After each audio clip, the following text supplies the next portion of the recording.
Assalamualaikum warahmatullahi wabarakatuh. Waalaikumsalam. Kenapa generasi milenial sekarang lebih terlihat berkurang Individual. sisi kolektivitasnya, tetapi lebih tinggi individualismenya?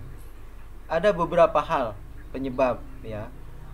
Pertama tentu kecenderungan zaman bahwa orang semakin silau dengan keberhasilan pribadi, ya, terutama keberhasilan dari sisi materi, ya. Sekarang kan muncul fenomena-fenomena pamer-pamer kekayaan gitu, ya, misalnya yang dipamerkan oleh para afiliator trading, ya.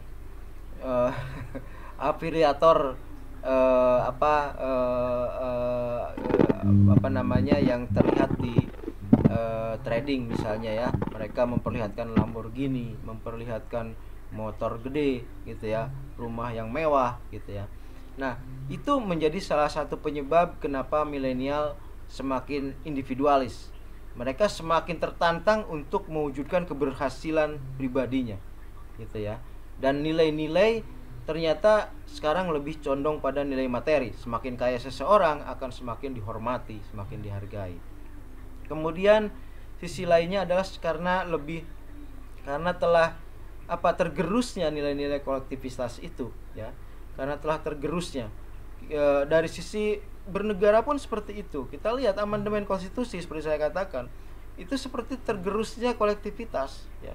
Karena hasilnya adalah konstitusi yang jauh lebih individualistis gitu, ya, jauh lebih menyanjung kebebasan individu dibanding keadilan sosial misalnya gitu, ya. Kemudian juga kenapa milenial kita sekarang itu semakin individualis, itu karena teknik informasi, ya, teknologi informasi, karena bisnis digital yang semakin menjurus pada kebebasan langkah-langkah individu gitu, ya. Langkah-langkah individu, setiap orang sekarang bisa berbisnis di dunia digital, ya. Punya satu produk yang bisa dijual, dia bisa berbisnis di marketplace, ya, seperti di Lazada, seperti di Shopee dan lain sebagainya. Dan itu menjanjikan keberhasilan yang luar biasa. Karena apa? Karena pasarnya memang pasar dunia gitu, ya. Asal Anda bisa berbahasa Inggris, mengkomunikasikan produk Anda dalam bahasa Inggris, kemudian memasukkannya dalam marketplace internasional seperti Amazon atau Alibaba gitu, ya, maka pasar yang terbuka adalah pasar internasional. Dan itu Anda bisa lakukan secara pribadi. Jadi individu semakin kuat gitu, ya, faktornya dengan praksis-praksis ekonomi yang semakin individualistis gitu, ya. Kalau dulu misalnya orang katakanlah berjualan beras gitu, ya, perlu kerjasama, perlu gotong royong untuk keberhasilan berjualan gitu, ya. Karena banyak sekali orang-orang yang terlibat dalam distribusi beras itu misalnya.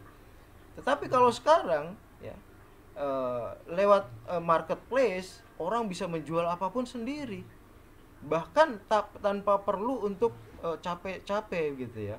Nah, itulah eh, teknologi informasi, bisnis digital yang semakin menyangatkan individualisme kita gitu, ya. Tapi bukan berarti lulusan ITB Venus Bogor nanti akan sangat individualis, tidak seperti itu, ya. Karena itu sebelum mempelajari yang lain kita belajar Pancasila dulu supaya kemudian tidak kebablasan individualismenya, ya. Nah, bahkan kecanggihan teknologi itu kan sekarang sampai ke kamar-kamar masing-masing, ya, sampai ke gadget-gadget masing-masing. Informasi itu Betul. terus membanjiri gadget gitu, ya. Dan itu semuanya informasi yang sangat menantang bagi individu-individu. Jadi memang kecenderungan zaman, teknologi, kemudian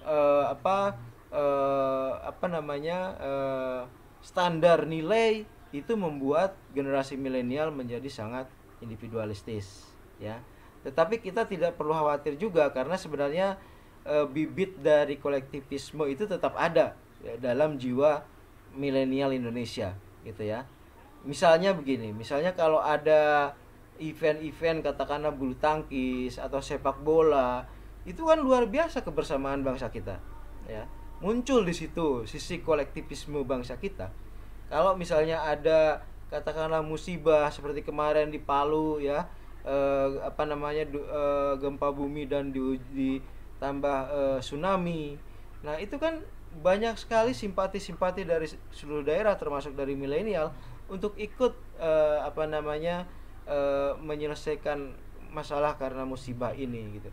Jadi jiwa kolektivisme itu tetap ada ya, tetap ada dalam batin bangsa Indonesia termasuk dalam batin milenial. Saya percaya itu. Nah, kenapa sekarang milenial semakin individualistis? Ya karena tantangan kehidupan yang semakin individu, ya.